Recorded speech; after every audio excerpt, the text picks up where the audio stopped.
తెల్లారితే new year అనంగా ఈ వీడియో పెట్టినాను అనుకుంటున్నారా? లాస్ట్ వరకు చూస్తే మీకే అర్థమవుతుంది వీడియోని. ఆస్తిని చూసి ధైర్యపడకు, కూర్చొని తింటే కొండలు కూడా కరుగుతాయి మనకు. అందాన్ని చూసి ఆశపడకు, పూజకి పనికి రాని పువ్వు ఎంత వికసించినా దండగే చివరకు. కళ్ళ ముందున్నది చూసి ఇష్టపడకు, ఎంత ఇష్టపడినా మనకి అందవు కడవరకు. ఎంత సంపాదించినా బయటపడకు, నవ్వుతూను నాశనం చేసేవాళ్ళు నీ పక్కనే ఉంటారు నీ పతనం వరకు. నాకు ఏమీ లేదని బాధపడకు, తక్షణమే బతకడానికి దారి వెతుకు. జీవితంలో ఎన్ని కష్టాలు వచ్చినా నీలో ఆత్మధైర్యాన్ని మాత్రం కోల్పోకు.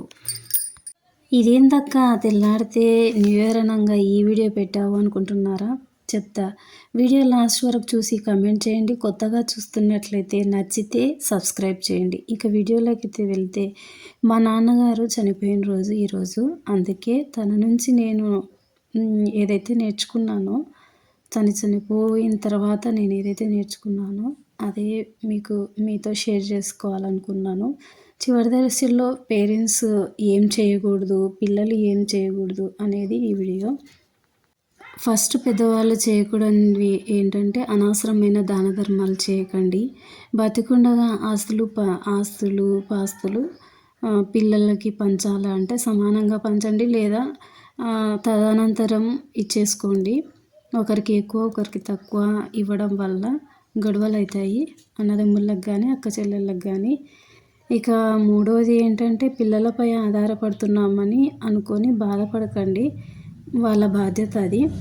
పిల్లలు కోపంలో ఒత్తిడిలో ఏదైనా కొంచెం చిన్న మాట అన్నా అని రోషానికి పోయి ఇల్లు వదిలేసి వెళ్ళిపోయి ఉన్నదంతా దానం చేసి లాస్ట్కు పిల్లల దగ్గరకు వచ్చి చేరితే ఇంకా వాళ్ళు చూసుకోరు.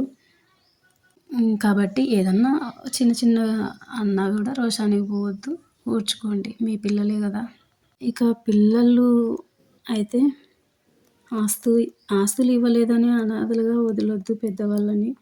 ఒకవేళ ఆస్తి రాసిస్తే ఒకరి మీద ఒకరు చెప్పుకోకుండా మంచంలో ఉన్నప్పుడు వాళ్ళని చూసుకోవాలి తప్ప, ఆస్తికి వారసులము చూసుకోవడానికి మాత్రం మాకు ఖరారు లేదు, పెళ్ళిళ్ళకు ముందు ఏమైనా చెప్పారా చూసుకోవాలని బుకాయించి మాట్లాడొద్దు.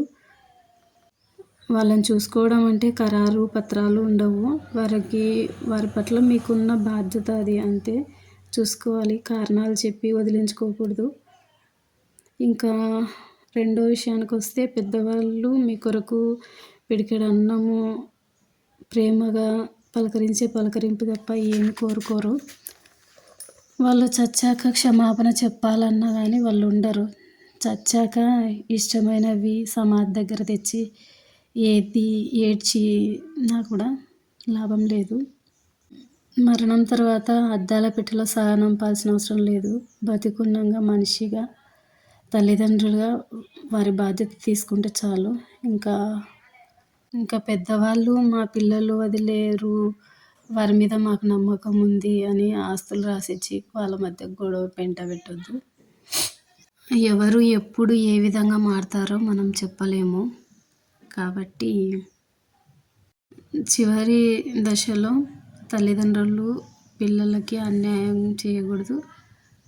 అంటే ఆస్తుల విషయంలో ఒకరికి ఎక్కువ ఒకరికి తక్కువ అట్లా పంచి ఇవ్వకూడదు. పిల్లలు పేరెంట్స్ని అనాథలుగా వదిలేయకూడదు. నేను తెలుసుకున్నది ఇది. అట్లా అని నేనేదో వదిలేసాను అనుకోవద్దు. నేను ఇంకా వివరంగా ఇంకో వీడియో చేస్తాను. నిజమే అనుకున్న వాళ్ళు కామెంట్ చేయండి. వీడియో ఎలా ఉంది కామెంట్ చేయండి. నచ్చితే సబ్స్క్రైబ్ చేయండి. వీడియో లాస్ట్ వరకు చూసినందుకు ధన్యవాదాలు.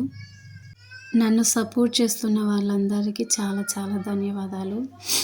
కొత్త సంవత్సరం కొత్త ఆశయాలతో ముందుకు వెళ్ళాలని, అన్ని విషయాల్లో సక్సెస్ రావాలని నా యూట్యూబ్ ఫ్యామిలీ అందరికీ నూతన సంవత్సర శుభాకాంక్షలు. చివరిగా ఒక మాట, కూర్చొని మాట్లాడుకుంటే ఎటువంటి సమస్యలైనా పరిష్కారం అవుతాయి. కుటుంబ సమస్యలైనా, వీధి సమస్యలైనా కూర్చోరు, మాట్లాడుకోరు, కలవరు, సమస్య పరిష్కరించుకోరు, చొరవ తీసుకోరు. ఇంకా సమస్యలోనే కుళ్ళి చావనైనా చేస్తారు కానీ సమస్య మాట ఎత్తరు. ఘాటుగా ప్రశ్నిస్తే మాకంత అవసరం లేదంటూ బుకాయిస్తారు. సమస్య కంటే ఈగోలే ముఖ్యం. ఏదో బతికేస్తున్నాం అంతే.